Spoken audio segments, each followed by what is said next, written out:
ang prosperity bowl ko. Ayan. And guys, ang aking prosperity bowl. Gawa na rin kayo guys. Happy New Year po.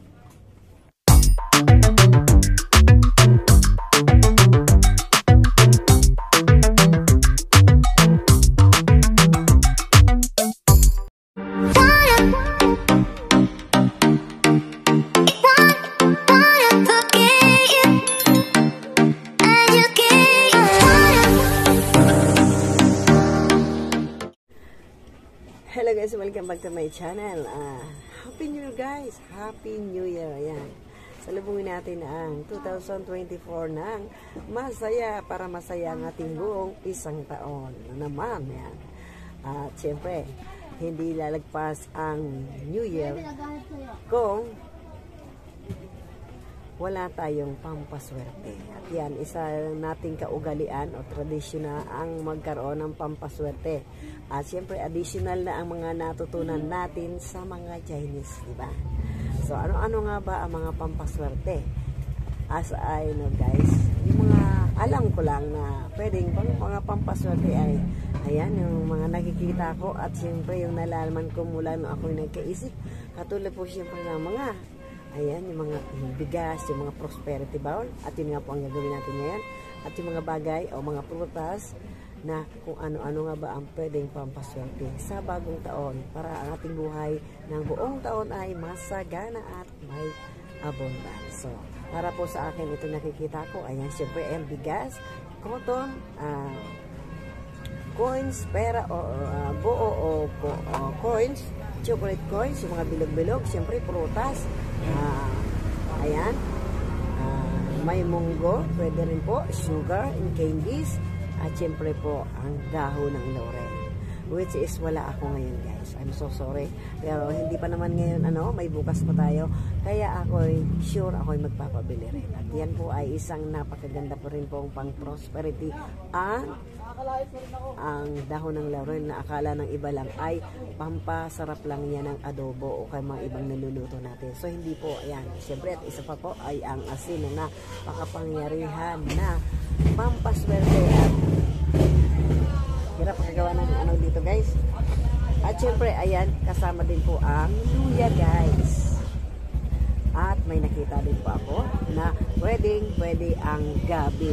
Yung gabi pong maliliit na laman ay pwede pong lagyan nyo ng ganitong tali na pula.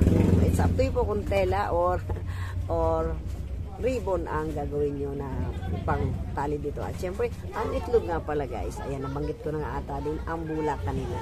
So ito guys, ako po ay magagawa ng prosperity bowl. Ayan. At syempre, hindi natin mawala ang bowl. Syempre, unang-una yan kasi kailangan natin yung bowl. At nilagyan ko na ito guys ng ingay dito guys, pasensya na. New Year na talaga, nag-iingay na, dami na natuturot. Ayan guys, nilagyan ko na ng bigas. At eto, ay nilagyan ko na po ng 12 na cotton balls. So, ito nga po palang gagawin ko ay ito yung 12 na pampaswerte para po sa akin. So, marami naman pwedeng mga bagay at pagkain na pwedeng gawin.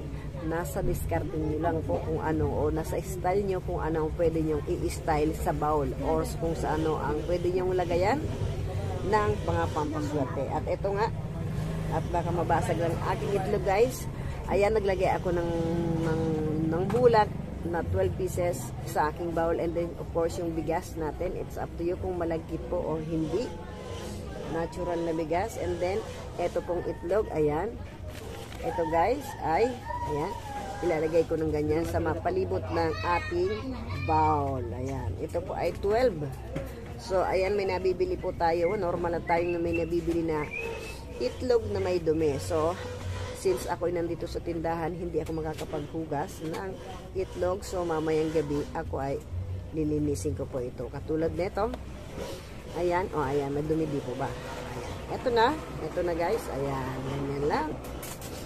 At syempre, hindi diyan mawawala ang coins, 12 coins. Ayan, inasorted ko na lang po at inano ko, mas malamang ang malaking halaga para siyempre, sabi pa, malaking halaga para maraming malaking halaga. Ayan. Isingit-singit lang po natin yan. Depende sa'yo kung anong style na na gagawin niyo guys. Yun ay, ito naman po ay syempre, ang unang-una ay dasal. Yan. Disclaimer po, sa mga hindi naniniwala ng mga pampaswerte. Unang-una syempre dyan po ang dasal. Kaya disclaimer po sa mga hindi naniniwala. So, at ito guys, ang ating coins o bilog-bilog na chocolate o candy. So, ito lang ang nilagay ko kasi mapupuno na po ito. So, mamaya baka tingnan ko pa kung ano pa pwede kong ilagay dito. At marami po ako, syempre may tindahan po ako. Marami akong mga bilog-bilog na mga candy and chocolates. Ayan. Nilagay ko na guys ang mga chocolate ko sa mga paligid ng mga itlog at mga coins. So, eto guys, siyempre wala akong ano, ay, ayan. So, ayan, ito po ay may sipon. At siyempre, etong pinabili ko na pinya na nagbibigay din sa atin siyempre ng kasaganaan sa buong buhay, sa buong taon ng 2024. At siyempre, para sa akin, siyempre ito yung maraming mata. Kaya ito ay kahit may tinik, ay ito po ay prosperity fruit na masasabi. Siyempre, lahat po ng prutas ay pwede natin gawin pampaswerte yan. Ayan, maliban po sa ibang may tinik pa. Ano nga ba ang may tinik pa? So, ayan. Pero siyempre, ayan, gaya ng orange, sa mga grapes, apple, siyempre, pwede po yan. Nako, at ito po, ang sinasabi kong luya at nilagyan ko ng tali. Para siyempre naman maganda. Tingnan. Siyempre, ilagay natin lang yan sa gilid ng mga ng pinya. Ayan. At, depende din po sa inyo kung lalagyan nyo ng buo na pera. Ayan. So, since ako nga po ay ito lang ang alam ko at alam ko naman na ito ay ang mga bagay nito at pagkain ay ito ang pang prosperity the whole year next year ay ito lang ang ginawa ko guys. So, ito hindi ko na ginawang 12. Ang ginawa ko lang 12 ay ang cotton balls at ang itlog, coins, and chocolate coins. So, guys, ako ay may ginawa last year and previous years pa na may ginawa. Kasi na kayo, dito may uso kasi kaya ako ay nagkaroon na, nagsingot-singot ka. Ako last year po and the previous years nga sabi ko ay may ginawa akong prosperity at okay naman sa akin. Kaya lang nitong taon po na hindi nagkaroon ako ng medyo balakid o struggle sa pera. Ay, alam niyo po kung bakit.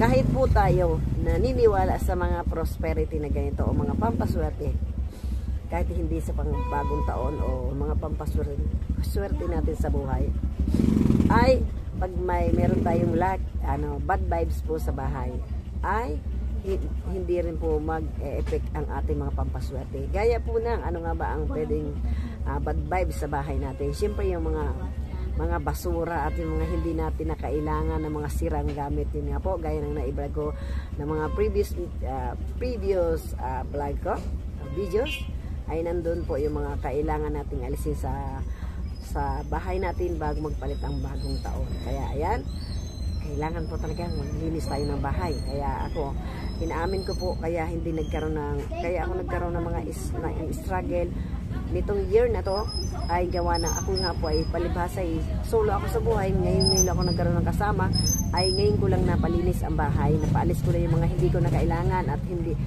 may mga sira akong gamit ayun, so pinag-dispatch na, pinaglalabas ko na at pinatapon, yung iba po ay pinamigay kasi pwede pa naman gamitin. So depende na lang din yun sa kanila at yun na may iba ay hiningi po. So ayan guys, kailangan talaga ay kalinisan sa loob ng bahay. Ito ay okay na po ito. Ayan guys. O ayan o. Ayan guys. Ang prosperity bowl ko. Ayan.